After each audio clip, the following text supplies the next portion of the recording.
윤 작가 주석 TV 채널을 시청하시는 분들께 먼저 권고의 말씀을 드립니다. 성경이 오점이 없는 창조자 하나님의 말씀임을 증명하는 근거는 바로 성경의 예언입니다. 인류 역사에는 예언이 성취된 연대기가 기록되어 있습니다. 성경의 창세기 1에서 11장은 인류 문명의 발상지 메소포타미아 지대에서 최초로 인류 문명이 시작되기 이전에 약 2000년간 거성 문명이 있었다고 기록하고 있습니다. 그리고 메소포타미아 문명 이후 오늘날까지 약 4000년의 역사에서 일어날 일들을 예언했고, 더 나아가서 오늘날 하이테크 산업기술의 기하급수적인 발전이 성경의 종말론에 관한 예언을 성취하고 있다고 기록되어 있습니다.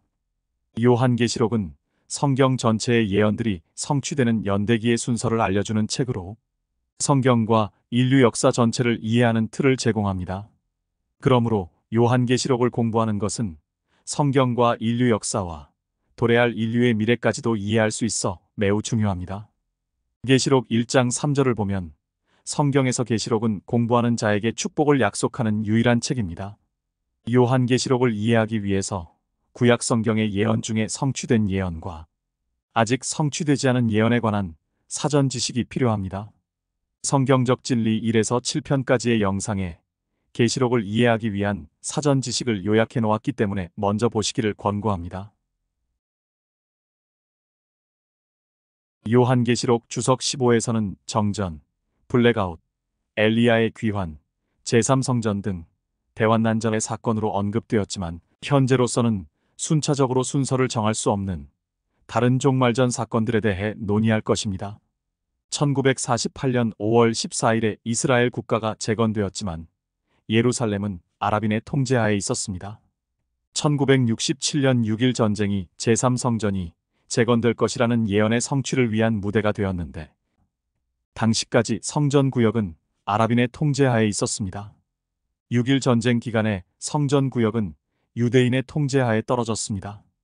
AD 70년에 로마군에 의해 파괴된 예루살렘 성전의 잔해인 통곡의 벽을 경계로 오늘날 현재 성전구역의 서쪽 구역은 이스라엘이 통제하고 있고, 동쪽 구역은 요르단이 점령하고 있습니다.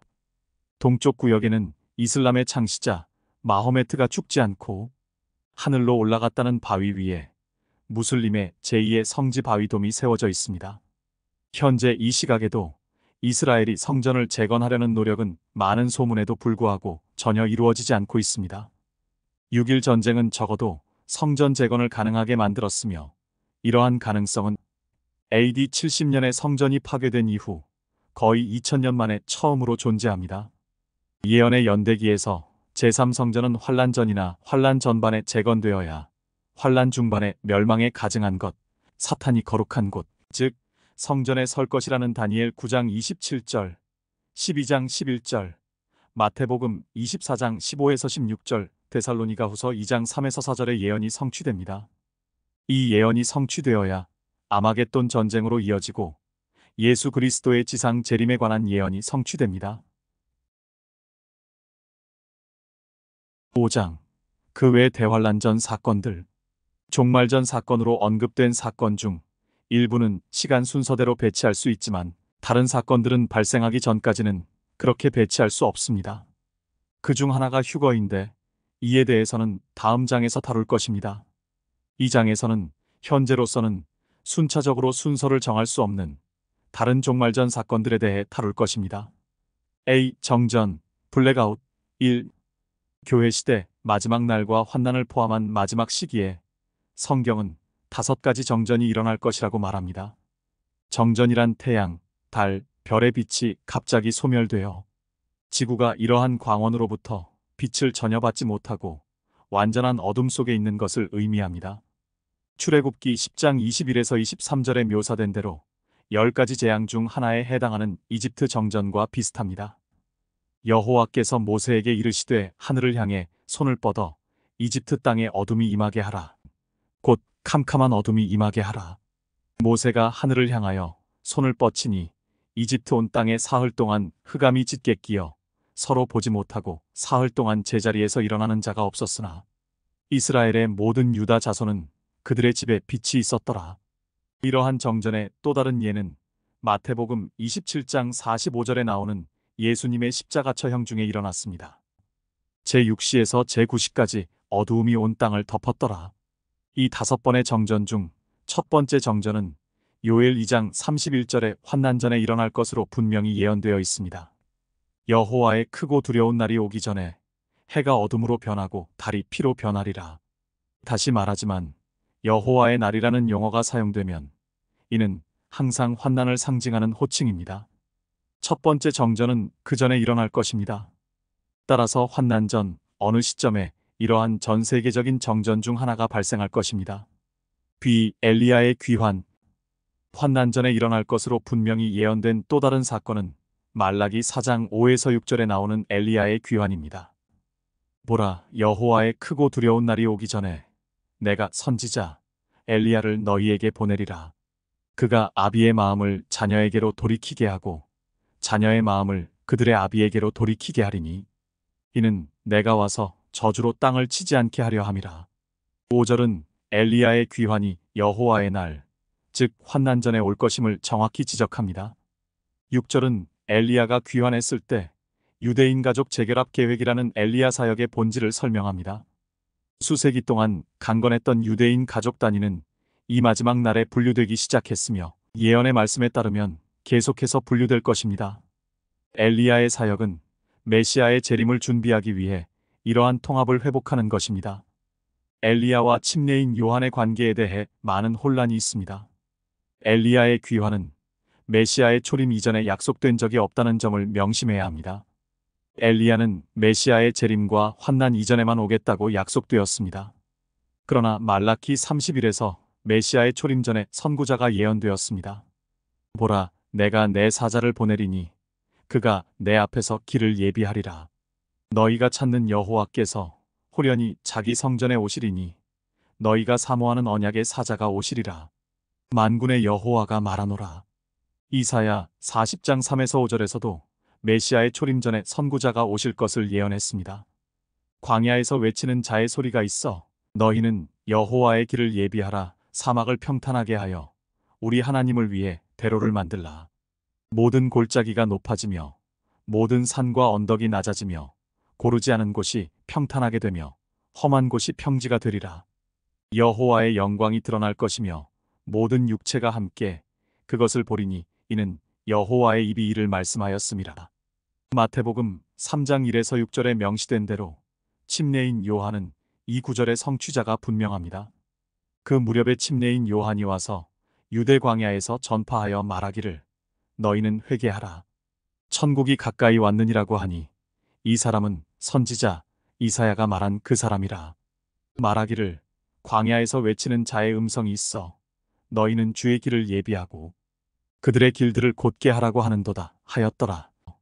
이 요한은 낙타털로 만든 옷을 입고 허리에 가죽띠를 둘렀으며 그의 음식은 메뚜기와 야생꿀이더라.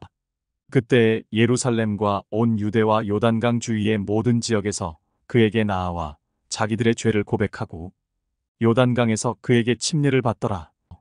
마태복음 11장 7에서 10절에도 같은 내용을 담고 있습니다. 그들이 떠나간 후 예수께서 무리에게 요한에 관하여 말씀하기 시작하시더라. 너희가 그러면 너희가 무엇을 보려고 나갔더냐?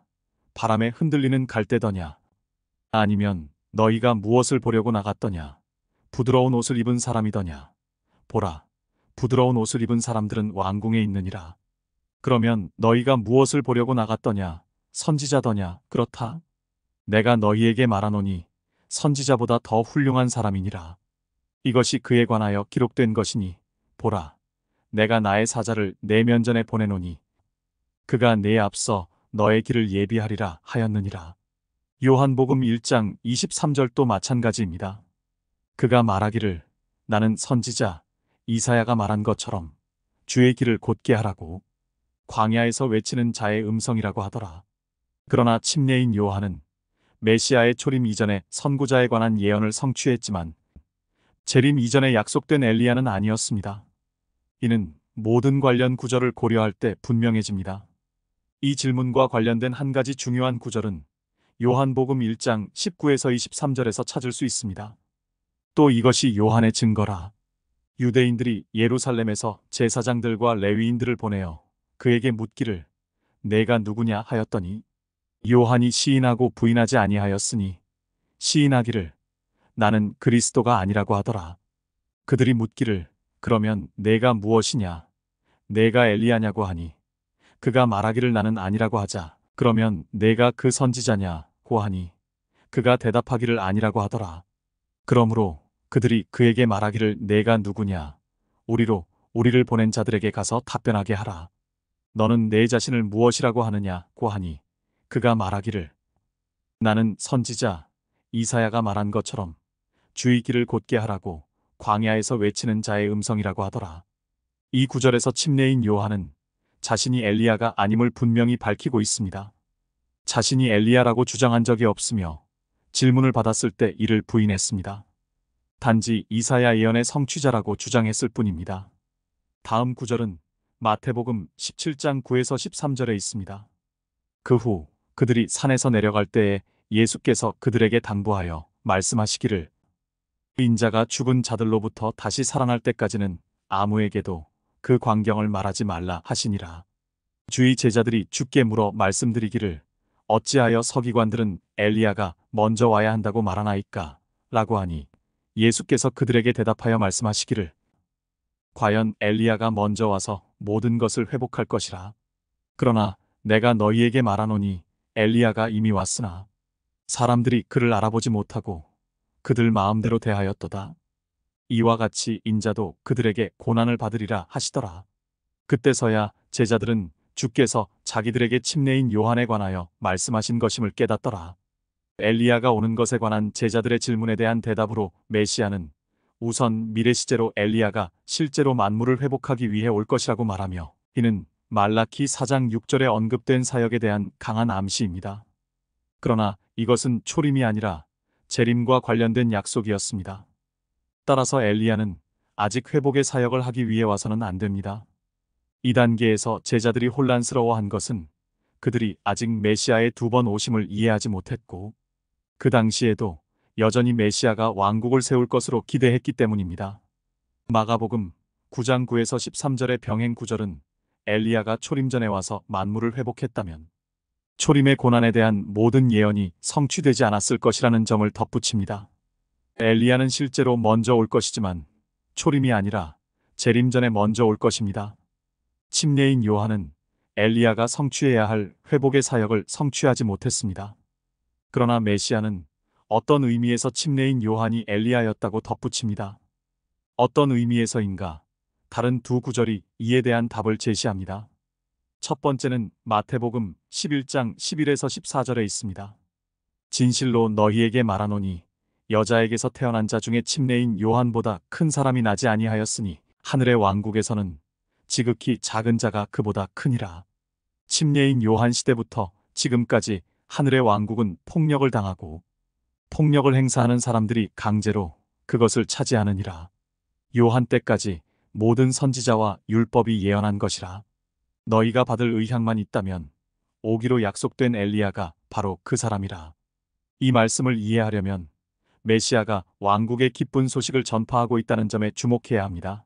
11에서 12절 이스라엘이 그것을 즉 왕국을 받아들인다면 침례인 요한은 엘리야의 역할을 수행하고 회복의 사역을 완수했을 것입니다.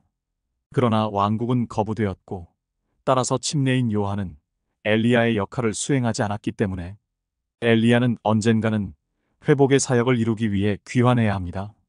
침례인 요한이 어떤 면에서 엘리야였는지에 관한 질문에 답하는 두 번째 구절은 누가복음 1장 13에서 17절에 있습니다.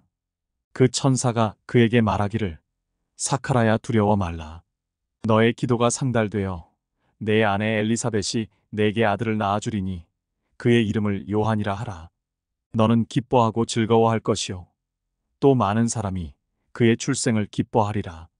그는 주의 목전에 위대한 자가 될 것이며 포도주나 독주도 마시지 아니하며 모태에서부터 성령으로 충만하리라. 또 그는 많은 이스라엘의 자손을 그들의 하나님이신 주께로 돌아오게 하리라. 그는 엘리야의 영과 능력을 가지고 주 앞에 앞서가서 아비들의 마음을 자식들에게로 불순종한 자들을 의인들의 지혜로 돌아오게 하며 주를 위하여 마련해 놓은 백성을 예비시키리라 하더라. 침례인 요한의 탄생을 알리면서 천사는 엘리야의 영과 능력으로 올 것이라고 선언합니다. 이 구절들의 내용을 종합해보면 환난이 오기 얼마 전에 예언자 엘리야가 회복의 사역을 하기 위해 돌아올 것입니다. 따라서 엘리야는 침례인 요한이 메시아의 초림의 선구자였던 것과 마찬가지로 메시아 재림의 선구자 역할을 할 것입니다. 침례인 요한은 엘리야의 영과 능력으로 왔다는 점에서 엘리야의 한 유형이었습니다. 이스라엘이 그 메시지를 받아들였다면 침례인 요한은 엘리야의 기능인 회복의 사역을 완수했을 것입니다. 그러나 침례인 요한과 메시아는 모두 거부당했기 때문에 엘리야는 환난 전에 회복의 일을 수행하기 위해 아직 오지 않았습니다. 첫 번째 정전과 마찬가지로 엘리야가 환난 전에 언제 올지 현재로서는 정확히 지적할 수 없습니다. 따라서 엘리야의 재림을 어떤 사건의 순서로든 배치하는 것이 가능합니다. C. 제3성전. 이것은 성경 자료가 환난 이전과 같은 유대인 성전 재건의 날짜를 확실하게 밝히기에 충분하지 않기 때문에 물음표가 표시됩니다.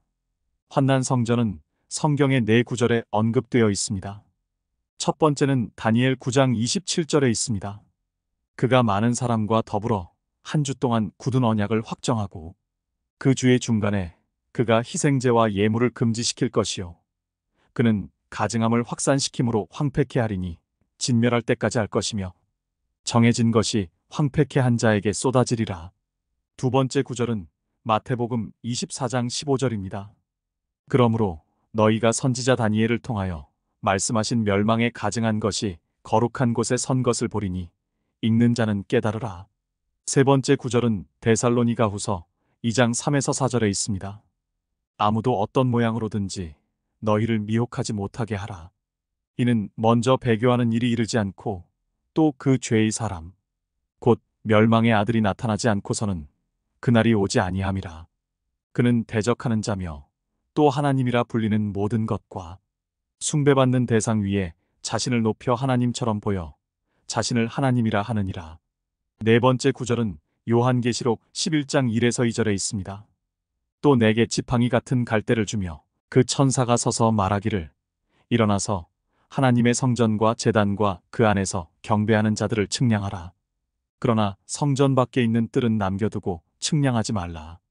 이는 그것을 이방인들에게 주었으며 그들이 42달 동안 그 거룩한 고성을 발 아래 짓밟을 것이기 때문이라. 네 구절 모두 유대 성전과 관련하여 일어난 사건을 묘사합니다. 이 모든 구절에서 묘사된 사건은 환난의 한가운데에 일어나는데 자세한 내용은 11장 환난 한가운데의 사건에서 다룰 것입니다. 지금 주목해야 할 점은 환난 중반 시기에 이르러 환난 성전이 서 있고 기능하고 있으며 환난 중반 이전에도 적어도 잠시 동안 성전이 기능하고 있었다는 사실입니다. 그러기 위해서는 환난 중반이 되기 얼마 전에 성전이 재건되어야 합니다. 여기에는 두 가지 선택만 허용됩니다. 성전은 환난 전이나 환난 전반기에 재건되어야 합니다. 이 자료로는 성전이 언제 재건될지 더 정확하게 독단적으로 말할 수 없습니다. 따라서 환난 전 성전 재건은 환난 전반기에 성전이 재건될 가능성도 있어 하나의 가능성으로만 언급할 수 있습니다. 이 본문들이 분명하게 보여주는 것은 환난 중반기에는 성전이 건축되어 기능하고 있다는 사실입니다. 성전이 재건되면 모세 율법의 희생제사 제도가 다시 회복될 것입니다. 그러나 이 성전은 하나님의 승인을 받지 못합니다. 이는 이사야 66장 1에서 6절에서 분명히 알 수 있습니다. 여호와가 이같이 말하노라. 하늘은 나의 보좌요 땅은 나의 발판이라. 너희가 나에게 지어준 집이 어디 있으며 나의 안식할 곳이 어디 있느냐. 그 모든 것들을 나의 손으로 지었으며 그 모든 것들을 내가 이루었느니라. 여호와가 말하노라. 그러나 이러한 사람은 내가 보살피리니 곧 영이 가난하고 통회하고 내 말에 떠는 자라. 소를 잡는 자는 사람을 죽이는 것과 같고 어린 양으로 희생제를 드리는 자는 개의 목을 꺾는 것과 같으며 예물을 바치는 자는 돼지 피를 바치는 자와 같고 향을 사르는 자는 우상을 송축함과 같도다. 정녕 그들은 그들 자신의 길들을 택하였고 그들의 혼은 그들의 가증한 것들을 기뻐하였느니라. 내가 또한 그들의 망상을 택하겠고 그들의 두려움을 그들에게로 가져오리니 이는 내가 불러도 아무도 대답하지 않았고 내가 말하여도 그들이 듣지 않았음이라. 그러나 그들은 내 목전에서 악을 행하였고 내가 기뻐하지 아니한 것을 택하였도다. 여호와의 말씀에 떠는 너희는 여호와의 말씀을 들으라. 너희를 미워하는 너희 형제들이 내 이름 때문에 너희를 쫓아내며 말하기를 여호와께서 영광을 받으실지니라. 하나 그가 나타나시어 너희를 기쁘게 하실 것이요 그들은 수치를 당하게 되리라. 성읍에서 시끄러운 소리가 성전에서 음성이 들리니 그의 원수들에게 보응하시는 여호와의 음성이라. 이사야는 하나님이 승인하지 않으신 집이나 성전을 짓는 것에 대해 말합니다. 솔로몬의 성전이나 스룹바벨이 지은 성전을 가리킬 수 없는데 두 성전 모두 하나님께서 승인하셨기 때문입니다. 또한 천년왕국 성전을 가리킬 수도 없습니다. 그 성전은 메시아께서 세우실 것이며 하나님께서는 분명히 승인하실 것입니다. 따라서 이것이 가리킬 수 있는 유일한 성전은 환난 성전뿐입니다. 그래서 이사야 선지자는 하나님께서 승인하지 않으실 성전 건축을 예견합니다. 이때 하나님께서 이스라엘에 원하시는 것은 단순히 집을 짓는 것이 아니라 믿음으로 하나님께 돌아오는 것입니다. 이 구절은 첫 번째 성전에서처럼 하나님께서 이 성전에 오셔서 거하지 않으실 것이기 때문에 1절 이스라엘이 지금 짓는 어떤 성전도 용납하지 않으실 것이라는 하나님의 항의로 시작됩니다. 이때 하나님께서 요구하시는 것은 새 성전이 아니라 믿음입니다. 2절 하나님께서 구약 성경에서 인신 제사, 돼지 제사, 우상 숭배를 받지 않으셨던 것처럼 이 복원된 레위 제사를 더 이상 받지 않으실 것입니다. 3절 이스라엘이 이 성전을 짓는다는 사실 자체가 하나님의 말씀을 듣지 않고 4절 메시아 예수를 믿음으로 하나님께 나아가지 않았음을 보여줍니다. 그런 다음 이사야는 성전 재건에는 참여하지 않지만 5절 하나님의 뜻을 행하고자 하는 충실한 유대인들에게 격려의 말을 전합니다. 따라서 환난을 위해 유대인 성전 재건에 참여하지 않을 충실한 남은 자들이 있을 것입니다. 마지막으로 이사야는 이 새 성전은 심판으로만 끝날 것이며 6절 죄 사함이나 예배를 받아들이는 것으로 끝나지 않을 것이라고 말합니다. 제3성전과 관련하여 다른 두 가지 사항을 언급해야 합니다. 첫째, 1967년 6.1 전쟁이 이 예언의 성취를 위한 무대가 되었는데 당시까지 성전 건물은 아랍인의 통제하에 있었습니다. 6.1 전쟁 기간에 성전 지역은 유대인의 통제하에 떨어졌습니다.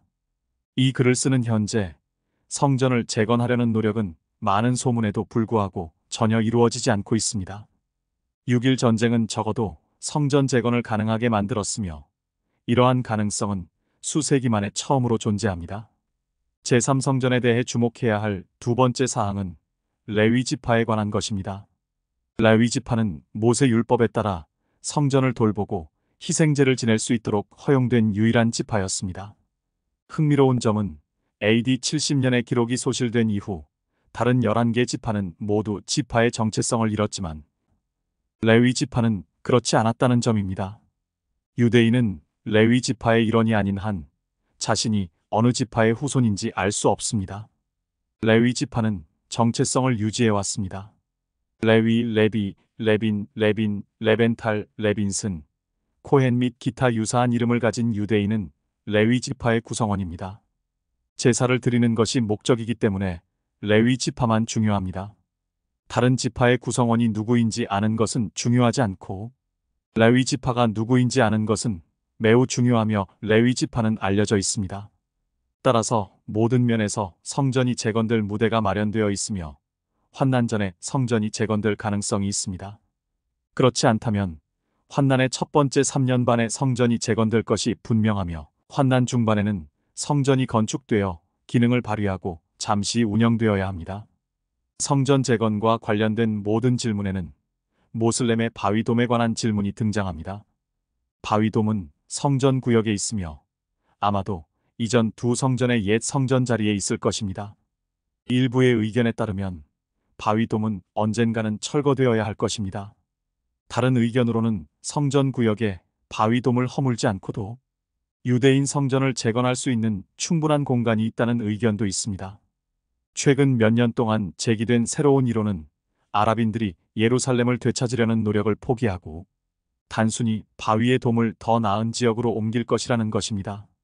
이런 생각을 하는 사람들이 간과하고 있는 점은 이슬람에서 성스러운 것은 돔 자체가 아니라 그 장소 자체라는 점입니다. 이슬람 전통에 따르면 모하메드가 승천했다고 하는 바위 위에 돔이 세워져 있습니다. 이슬람에서 거룩한 것은 건물 자체가 아니라 그 건물이 기념하는 바위입니다. 따라서 아랍인들이 바위 돔으로 옮기는데 동의할 것이라고 생각하는 것은 다소 어리석은 일입니다. 최근에 또 다른 새로운 이론은 성전이 성전 지역에서 완전히 떨어져 재건될 것이라는 것입니다. 이 역시 유대율법과 유대인의 사고에 대한 오해에 근거한 것입니다. 유대인들은 이스라엘이 아닌 다른 곳에 새로운 유대 국가가 세워지는 것을 받아들이지 않을 것이며 성전 구역이 아닌 다른 곳에 새로운 유대 성전이 세워지는 것도 받아들이지 않을 것입니다. 따라서 바위돔은 여전히 문제로 남아있으며 이에 관한 많은 추측이 있습니다. 성경이 창조주 하나님의 말씀임을 증명해 주는 것은 바로 예언입니다. 구독과 알림을 설정해 놓으시면 매주 일요일 오후 7시에 올리는 요한계시록 주석을 보실 수 있습니다. 요한계시록은 구약 성경의 모세오경과 예언서들, 그리고 신약 성경에 흩어져 있는 모든 예언 중에 이미 성취된 예언들과 오늘날 현재 성취되고 있는 예언들과 성취가 임박한 예언들을 구별하는 틀을 제공합니다.